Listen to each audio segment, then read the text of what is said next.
James Cooper was a billionaire, but all his money could not heal the silence in his home. His mansion, Maplewood Estate, stood tall and beautiful in Riverdale, but inside, it felt empty. His only son, Justin, had not spoken since the day his mother died. The boy was 8 years old, yet grief had locked his tongue.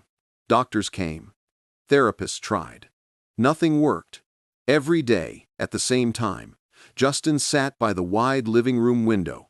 He would place his small hand against the glass and point toward the garden. He never smiled, never cried, he just pointed. And it was only at that moment, when his finger touched the glass, that a few words slipped from his lips. Quiet, broken words. That was the only time his father or the staff ever heard his voice. At first, the house staff thought it was a child's habit, but days turned into months, and still, Justin kept pointing. Nobody understood what he saw out there. James Cooper's heart ached each time he passed by the window. He wanted to know what his son meant, but guilt held him back. He buried himself in business, leaving his son in the care of workers who had long given up on trying. That was until a new maid arrived. Her name was Sarah. She was young, gentle, and hard-working. The other staff whispered about her kindness, how she treated every corner of the mansion as if it were her own. But Sarah carried a wound so deep that no one could see it by looking at her face. 2 years earlier, she had lost her daughter, Sophia. Sophia was 8 years old, just like Justin. That morning, Sarah had walked her to school, kissed her forehead, and promised to pick her up after classes. But when Sarah arrived at the school gate that afternoon, her little girl was nowhere to be found. The teachers said Sophia had left with the other children, but after that, no one knew what happened. Sarah ran through the streets screaming her daughter's name. She knocked on doors, stopped strangers, begged them for answers. The police searched the whole town. Posters with Sophia's smiling face were pinned on walls and shop windows across Riverdale. Days passed, weeks passed, but no one ever brought Sophia back. That day broke Sarah's world into pieces. And though time moved forward, her heart never healed. She took the job at Maplewood Estate not because she wanted to, but because she needed money to survive. She told herself she would work hard, keep her head low, and maybe, in the silence of labor, she could escape her pain. But pain followed her into the mansion. The first time Sarah saw Justin by the window, she stopped in her tracks. The boy sat so still, pointing toward the garden, his face pale with sadness. She placed a tray down and walked closer. "Justin," she said softly, crouching beside him. "What is it you see out there?" His lips parted slightly. For a brief moment, a faint whisper came out. His voice was fragile, but it was there. Only then, only with his finger against the glass, did he speak. Sarah's chest tightened. She followed his finger, but all she saw was the green lawn, the old oak tree, and the swing moving gently in the breeze. Nothing unusual. Later, she asked the head housekeeper, Mrs. Davis, about the boy. Mrs. Davis shook her head. "Don't waste your time, Sarah. He's been this way since his mother died. We all tried, but he never changes." But Sarah was not like the others. She could not look at him and walk away. She saw something of herself in his silence. He had lost his mother. She had lost her daughter. Both carried pain too heavy for words. In the days that followed, Sarah tried to reach him. She brought him toys. She told him small stories while dusting the room. She even placed little flowers by the window, hoping he would notice. But Justin gave no reply. Still, each day at noon, he returned to the same spot, his small finger pressed against the glass, his lips moving quietly, whispering words no one could fully catch. Sarah's heart was restless. One afternoon, she entered the living room quietly. Justin was already there, his hand on the glass, pointing again. She stopped and held her breath. She followed his finger carefully, her eyes sweeping across the garden. At first, there was nothing. Just the swing swaying in the wind. But then her heart skipped. She thought she saw movement near the oak tree, a small shadow darting across the garden. She rubbed her eyes. When she looked again, the space was empty. "Justin," she whispered, kneeling beside him, "what is it you're trying to show me?" His lips moved faintly. A word slipped out, soft as a feather. Sarah felt a chill run down her spine. She stayed by his side longer than usual, but the garden stayed silent. At last, she sighed and returned to her chores. That night, in her small room, she lay awake, staring at the ceiling. Her thoughts drifted to Sophia, her daughter's laughter, the way she used to hug her tightly, the way she vanished without goodbye. Sarah pressed her hands against her face and cried quietly. The next morning, she decided she would not ignore Justin anymore. If he pointed, she would follow his gaze until she found the answer. At noon, she entered the living room again.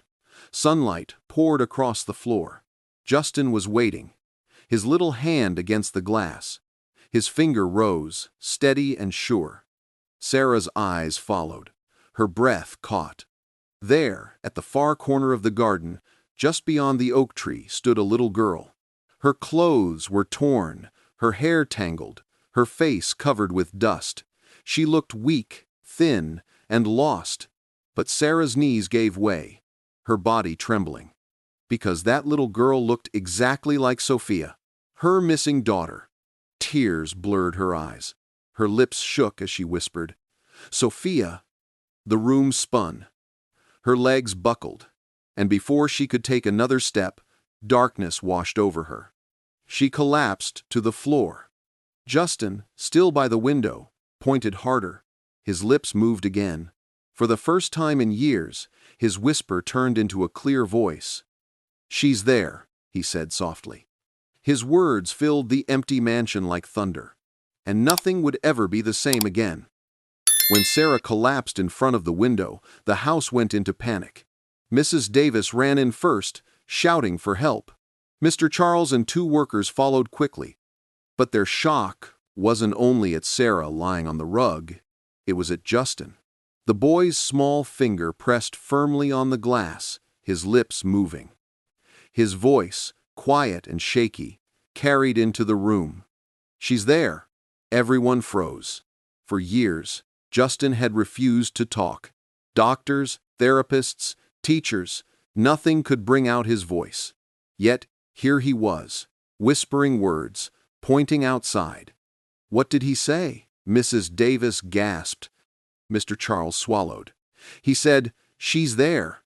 They all looked out the window, but the garden was still. The oak tree stood tall. The swing moved slowly in the breeze. No child was there. Sarah groaned on the floor. Her eyes blinked open, and she sat up quickly, chest rising and falling fast. She pushed past Mr. Charles and stumbled toward the window. "She was right there," she cried, her voice broken. "My Sophia! She was on the swing!" The staff glanced at one another. Mrs. Davis looked worried. Your daughter?" Sarah's tears spilled down her face. "Yes, she's alive. I saw her." Mr. Charles tried to reason. "Sarah, maybe it was a trick of the light. You fainted." "No," Sarah cut him off, shaking her head violently. "Don't say that. I know my own child's face. That was Sophia. She's been missing for 2 years, and she was right there." The room went heavy. No one spoke. Some of the staff shifted uneasily, afraid to admit what they had just heard from Justin. The boy stayed still, his finger pressed to the glass. His lips moved again, whispering clearer this time. "She comes every day." Everyone turned toward him, stunned. Before anyone could respond, the sound of fast footsteps echoed through the hall. James Cooper entered the room, his face sharp with alarm. He had rushed back after hearing something was wrong. "What's happening here?" he demanded. Then his eyes landed on Justin. The boy's lips were moving. "Justin." James's voice softened. He rushed forward. "Son, are you speaking?" Justin didn't look at him. His finger pressed harder against the glass. "She's there," he whispered again. James followed his gaze to the garden. but he saw nothing but grass and trees. His chest ached. Still, he had heard his son's voice, something he thought might never return. Sarah wiped her tears with shaking hands. She turned to him. "Mr. Cooper, I swear I saw her. A little girl. She looked exactly like my Sophia. Please believe me, she's alive." James studied her face. There was no lie in her eyes, only desperation. He turned to the workers. "Check the garden, now. Look everywhere." They hurried out through the patio doors, splitting across the lawn. Sarah pressed her palms flat against the window, whispering to herself, "Please, don't run away, Sophia. Please stay." Minutes passed. The workers returned one by one, shaking their heads. "Nothing?" one said. "No sign of anyone," another added. Sarah's body trembled. Her knees buckled, but she refused to stop looking. "She was there," she whispered. "I know she was." James placed a hand on her arm, speaking low. "If my son says someone is there, then we cannot ignore it. I believe him. And if you say it was your daughter, then we'll keep looking." Sarah lifted her eyes to him, fresh tears spilling. Justin's lips moved again, his voice breaking the silence. "She runs when she's seen." James froze, his heart pounding. "What did you say, son?" "She runs," Justin whispered again. "Every time." The room went quiet. Sarah's hands shook as she clutched the window frame. Every word the boy spoke felt like proof. He had been watching the girl all along, day after day, when nobody else paid attention. They all stayed there, staring out, waiting. The air in the room felt heavy. Then, suddenly, a small figure darted from behind the oak. It was only for a second, but they all saw her.